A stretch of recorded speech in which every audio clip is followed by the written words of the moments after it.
Over to you. Thank you, Emily, and thank you participants here in the room and remotely, and to the Mason Institute for its very smooth and enjoyable hospitality. I'm delighted to be here. I am going to probably cut a little bit into the 30 minutes because I'm going to attempt to catch the 1:30 train to London with a suitcase that's about the size of myself. So that will account for my haste, but I am very eager to hear from you and would be pleased to receive email or otherwise get commentary from Emily after I've fled for London. I am going to try to get to the slide presentation now. Is it ready to go, Emily? Absolutely, sir. Do you want me to press on the slide presentation icon down at the bottom right hand corner? My eyesight is complicated. And mine too. I will absolutely do it. Mine is, I think, just about through the blur of my spectacles. Yes, thank you very much. This is my title, Semen in its place. And here on the next slide is an overview of what I would like to talk about. The first item there, roaming free, is about my characterization of semen as sort of roaming the world in a kind of laissez-passer freedom, very much underregulated in proportion to the consequences of its arrival when it reaches a destination. The second point there adverts to the two categories of semen danger, which you may be able to guess. They are the formation of pregnancy and the transmittal of disease. I advert in the third item there to hazardous substance regulation as presenting a first take model of what regulation might do to manage and relate to this substance. And in item 4, in its place beyond safety, I want to acknowledge the benefits and desirability of the substance as well as its dangers. The paper that Emily adverted to has come out, so you can find it online. It was published a couple of months ago, and the Judy Blume title is a reference to what the entire symposium was called. It was a symposium on law and menstruation, and I was an outlier among the 30 or so writers, diverting myself or moving to the male body instead of the female one. Emily mentioned the book I published a couple of years ago called The Common Law Inside the Female Body. I think that anyone undertaking to have a book project about semen needs to explain why or what credentials or entitlements the writer might have, because it's not an obviously professionally managed or understood substance. And I thought, having reflected on female reproductive anatomy, that I would do the same for the male kind, but in my perspective as a lawyer interested in regulation. And I found that while opining on what ought to be done with uteruses and ovaries is very familiar, and everyone marches ahead with opinions and policies, well, with little attention to credentials, this substance and this body seem to be treated differently by the law, and not only by the law, but even by public health and medicine. I started photographing with my phone the S page of indexes of entire volumes on infectious disease that my school's library would borrow from me, because there would be no entry on semen, even though the entire book was about vectors and sources of danger. I began to think I was in that dog that didn't bark kind of territory. Why is there no recognition of something that is so obviously important and meaningful? That's my animating motive as a writer. The idea of being free to move around where you wish is familiar from international law as well as the law of my own country, the United States. The Universal Declaration of Human Rights and the International Covenant of Civil and Political Rights both contain recognition of 3 general entitlements or rights to travel. First, to move freely within one's own country. Second, the right to leave a country by crossing an international border. And third, the right to return to one's country. These are never rationalized or outlined or explained as needing some antecedent in other sources of law. They seem to come from our feelings or our guts. It's also likely, I think, that other countries have the same right in their domestic or national law. In the United States, the Supreme Court has found a right to travel in the United States Constitution, and whereas it's very common in my country to scoff at the right to terminate pregnancy, which is about to be torpedoed in June, as how can that be? The Constitution doesn't say anything about abortion or even privacy. Well, that's certainly true of the right to travel, and yet there are numerous high court decisions, Supreme Court decisions that find a right to travel and make it meaningful for an individual seeking to move from one state to another. Now, William Blackstone is a big favorite in my country, I think less so in yours, venerated in the United States since the 18th century. But when his commentaries was about to come out, famous people in the United States known to law, like John Adams and John Marshall, put their names on a waiting list to get early copies of the book. It was just gobbled up and admired greatly in the United States, cited more than any other book in Supreme Court decisional law except the Bible. Blackstone writes in the commentaries, volume 1, nature gives a power of locomotion, of changing situation, of moving one's person to whatsoever place one's own inclination may direct, without imprisonment or restraint, unless by due course of law. And I believe a similar entitlement or almost natural right is extended to semen, that it has a prerogative to go where it wishes, as if it has goals and agendas of its own. Another cultural icon from Britain that's possibly more popular in America is Monty Python. And up there in the corner, there's Michael Palin. I don't know if you can see him surrounded by some, but I think not even all of his 63 children. In the sketch about every sperm being sacred, Palin is a man married to Terry Jones, playing his wife. And he sadly informs his children that they're going to be sold for scientific experimentation because he and Jones can't afford to feed them. And the children ask why Palin and Jones did not choose contraception. And the answer, and an elaborate song, is that every sperm is sacred. The notion is not entirely fabricated by the Monty Python songwriters. The two references, and I have another one about to fly in that I want to talk about, are onanism from the book of Genesis, chapter 38, and the Roman Catholic Church view of contraception. Onanism is kind of an odd word in that there are not a lot of nouns in religion that attach the word ism to a famous person's name. You have to be pretty important to be an ism person. So I think of Zoroaster, Wahhab, Buddha, Judah himself, who was a grandfather of Onan, the person who's named in Onanism. These were all men of accomplishment. They did more than this, what one individual did. What happened with Onan, and you may know his story, it's very briefly told in Genesis. Onan had an older brother named Er, who was married to a woman named Tamar. And Er got smitten by the Lord on the ground of being wicked. We don't really know why.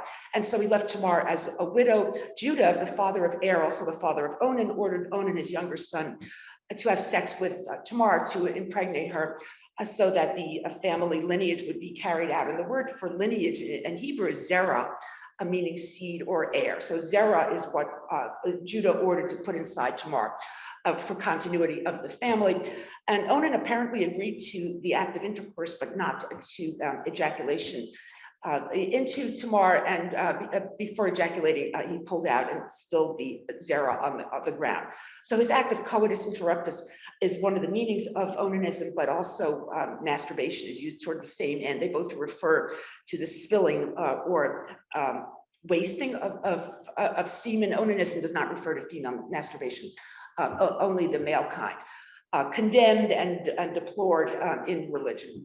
And here's Pope Paul VI, who found through his infallibility rules about contraception that he published in an encyclical called Humanae Vitae.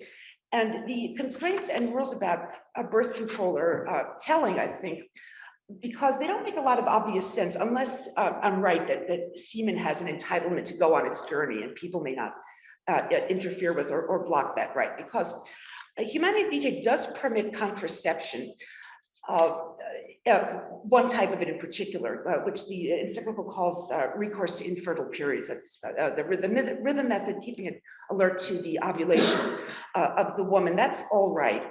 But any mechanical barrier is not all right. That's a condom or a diaphragm, infusion or rendering of hormones to the woman or the man, or that's also not all right. And abortion certainly is not all right.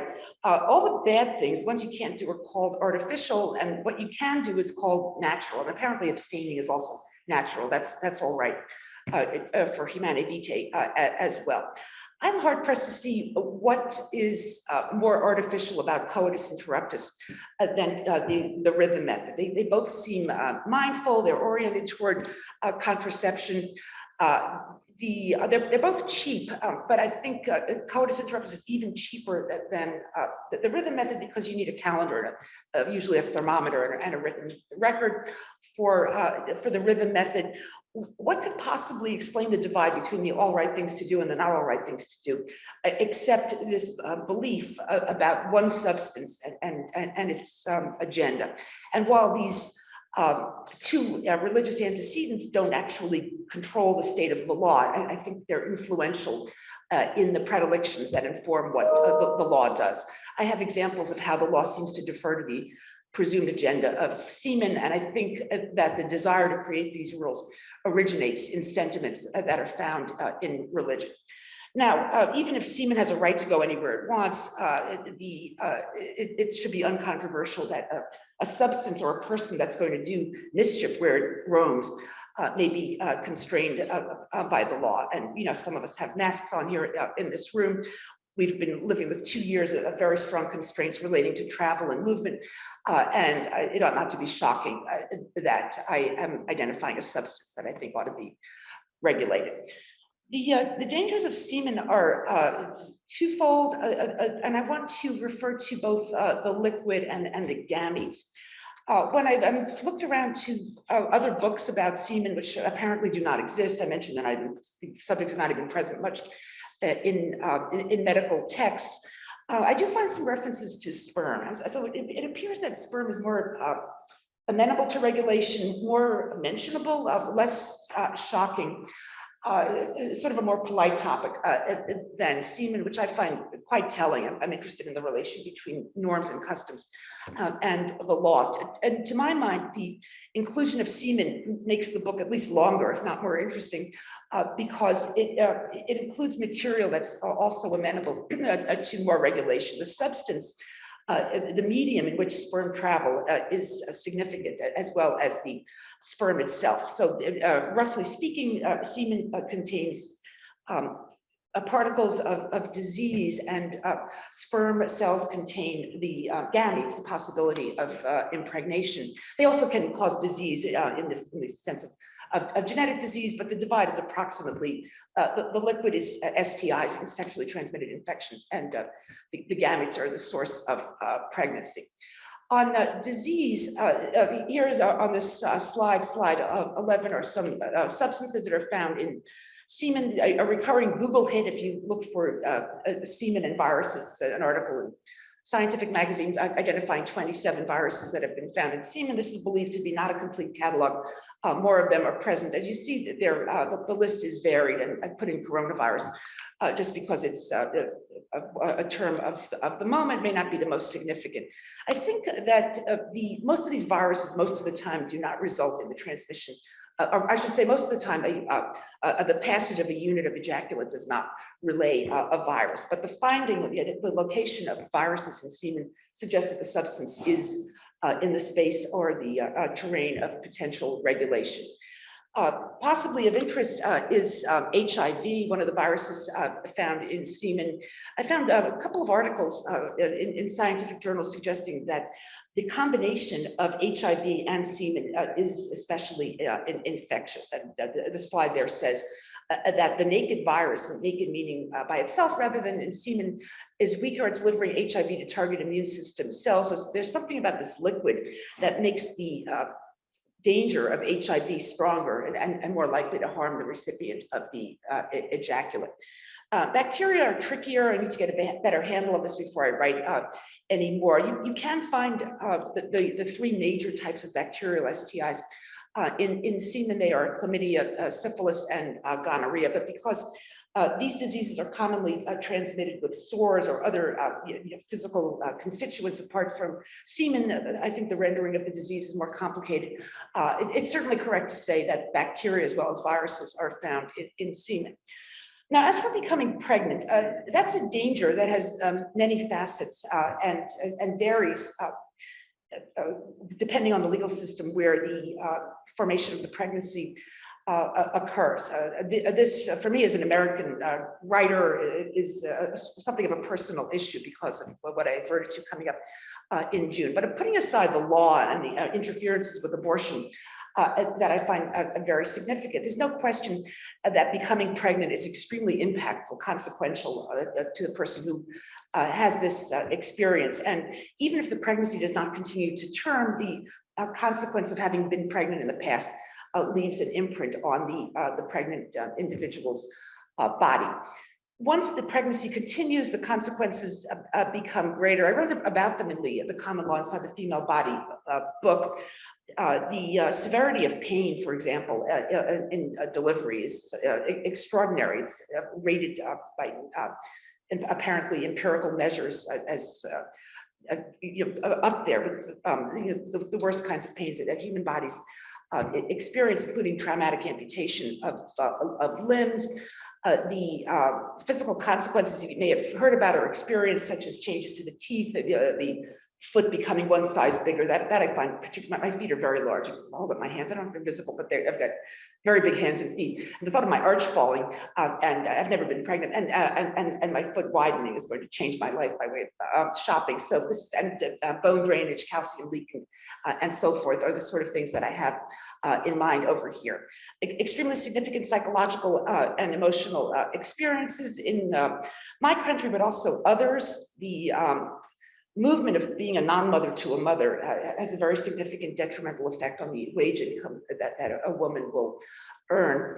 When the baby is born and the child grows up, the relation between the mother and the child is strong and not easily severed, even when adoption is available.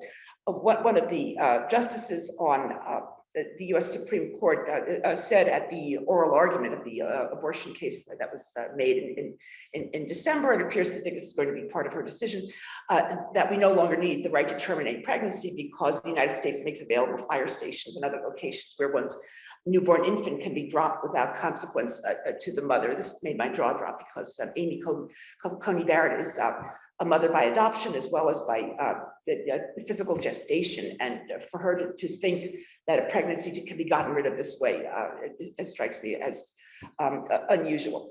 So coming up, this decision will be called Dobbs. It's coming from the state of Mississippi, and it overtly challenges the right to terminate pregnancy that the court found in 1973. There's no question that the right to terminate pregnancy is going to get a lot narrower and less available in the US. The only question is whether the 5 justices who were 5 of 9 who appear willing to do so will reverse the prior decision, Roe against Wade. So without abortion being available to many women, especially poor women and women of color, I think it becomes fair to say that semen is a hazardous substance. Let me say what I mean by that, because it may appear more pejorative and negative than I wish. The label of hazardous for a material is in a way an expression of respect as well as condemnation, or rather it's about the mindful or attentive perspective on the substance that is aware of both its dangers and its benefits. If something were nothing but bad and did no good whatsoever, the government could just ban it, make it unavailable in commerce or anywhere, subjecting possessors or distributors to criminal penalties. Instead, hazardous substances are understood to be valuable, and the idea behind the regulation is to make its the substance do its best, inflict the least harm, and generate the most good. I've looked a little bit into UK regulation on hazardous substances to see whether the points I'm about to make of it, which are American, apply here. I think they mostly do. British law is better, I think, in that there seems to be a more overt recognition of an environmental aspect to hazardous substances, such that people in a geographic region, like a community or a housing location, can be informed of the danger. I don't see that much in my country. The other themes are present here as well. The three ideas from hazardous substance regulation that I want to talk about are first, labeling or disclosure. Now, obviously, semen is not regulated as a hazardous substance. That's sort of my point of the project, and in many respects, it can't be treated like a chemical or a commercially rendered or prepared or distributed substance. What I want to do is look at the approaches to regulation or the stated goals in one of my American sources, which is a guidance by the Consumer Product Safety Commission that lay out what the purpose of hazardous substance regulation is. And the way that this point is made is to think about the interest of a consumer or layperson in interacting with a hazardous substance. And they are, what do I want to know about it? How can I think about its benefits and detriments? This is the rendering of information, and I'll start with that over here. The commercial version of hazardous substance regulation talks about labeling, putting into words what the substance contains, what its dangers are. And I think the counterpart or analog is basically sex education to people who need it. I guess that group is mostly children, but it's also continuing rendering of information to adults. The proliferation of information technology makes the relaying of this information more possible. I think that the exercise of telling people what semen can do is a task that's more possible now than it was, say, I don't know, pre-internet 30 years ago. The next goal or agenda of hazardous substance regulation is containment. How do we create a barrier that makes the material manageable such that an individual who wishes to interact with it, say to fumigate a room, let's say this room where Neil McCormick room where infected with bugs or the like, people who clean it out would have a container of a hazardous substance. They would wear masks. They would seal off the room. They would look for crevices and escape hatches. Emily adverted to the high ceiling. And the goal would be to keep the substance in the room, keep it away from the hands and lungs of the workers, make it possible for individuals to live in this building or go to school here without interacting. And so that here, the counterpart, I think would be condoms and other barriers that ought to be paid for, subsidized by the government. I was browsing in Boots to see if prices were high, and I think they are here in the UK. In New York, where I live, which is a more liberal place than most, one can find condoms that are stamped NYC in bars and restaurants occasionally. And I think that kind of distribution of containment possibilities would be desirable. Next is safety after exposure, or in effect, splash protection. If one is exposed to semen in a way that is a source of vulnerability, having agreed to the contact but regretting it, or having encountered the contact without accepting it, that person ought to have recourse to undoing or ameliorating the effects of being touched by semen. So that counterpart to splash protection in the commercial chemical sense might include a very broad prerogative to terminate pregnancy. I think that Roe v. Wade, the supposedly liberal decision on abortion that's about to die in the Supreme Court, is actually too constraining. That I argue in the common law book, that as long as the conceptus is inside the body of the person, that person has a right to get rid of it. And so the trimester scheme, where based on viability, I think certainly does not accord with the common law as I know it. So there ought to be a very wide and a capacious right to terminate a pregnancy. Plan B, post intercourse contraceptives ought to be widely available, and there ought to be research and ongoing knowledge, or the accretion of more knowledge about what to do to reverse or lessen the impact of semen when it's unwanted or regretted. Why is My slides appear to be forward. There we go. The fourth and last item before I can stop and hear from you is called In His Place Beyond Safety. And none of this present in the paper version that Emily mentioned, but I want to put it in the book, should there be a book. And among the considerations of semen regulations, as more than thinking of it as a hazardous substance, are two I've got over here. There's more to say, but this will be enough to wrap up my talk. Electronic technology, as I said before, is very significant. I think we're all learning from its impacts and changing our lives in relation to what we can do with our phones and other machines. The formation of relationships seems to be more permanent. Now, it's not true, I guess, that everything that happens online or in electronic form is permanent. Much of the material does dissolve or become inaccessible. I do think, though, that what we do at an earlier point in our life becomes more permanent. And that means that the contact, the passing of semen from one person to another is more permanent than it was before this technology arose. Around when I was born in the early 1960s, it was possible to relinquish a baby for adoption, lose all identity as one's mother, after having done that relinquishment, making the baby incapable of finding you as the mother when you gave birth. And I'm told that here in the UK, sperm donation is moving toward a permanent labeling of the donor's identity. People here in the room know more about that than I. So it's the combination of a desire to regulate and a capacity to regulate that makes the transfer of semen more powerful as an experience for the person who ejaculates and the recipient. Contact tracing, which is very much a subject du jour, is relevant, I think, to semen as well. The idea that once we're with somebody in any way that has a physical a kind of transfer or impact, we are arranged on our phones about that contact. We owe reckoning and accountability to the people we touch and are touched by.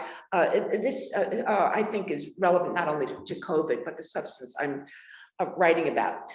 There's also semen as a source of pleasure and happiness. I'm interested in research I read about on a Scientific American online column by a writer named Jesse Baring, who was motivated to write by the persistence of barebacking, I guess I'll call it. I don't know if that term is used here in the UK. This is sexual intercourse between two men, the anal kind, without a condom. A persistent practice, and less dangerous now in the age of PrEP, the prophylactic drug that the recipient can take, but still appearing to be perverse, especially for an older generation. Why are you doing this when you can relay a fatal disease to your partner? Why are you doing this in particular to the recipient when you can acquire a very significant mental condition?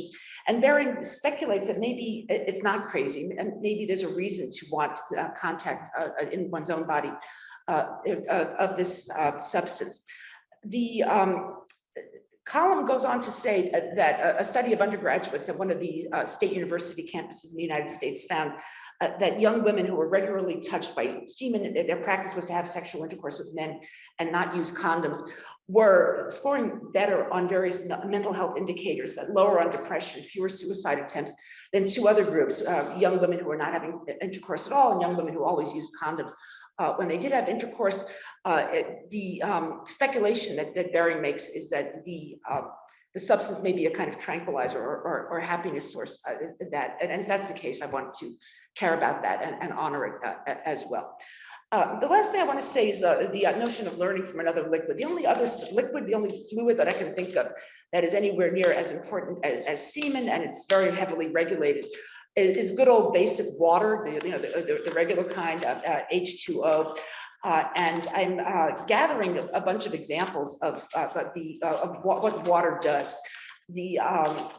not only irrigation for the crops that we need to eat, not only dams for hydroelectric power, but in New York City alone, where I live, there are extraordinary uses of water. You have steam tunnels that create heating, an integrated network in the city, water towers that press water upward at night when it's when demand for it is relatively low, and release it when demand for it is high, for people who want the water for their purposes of sanitation, sewage removal.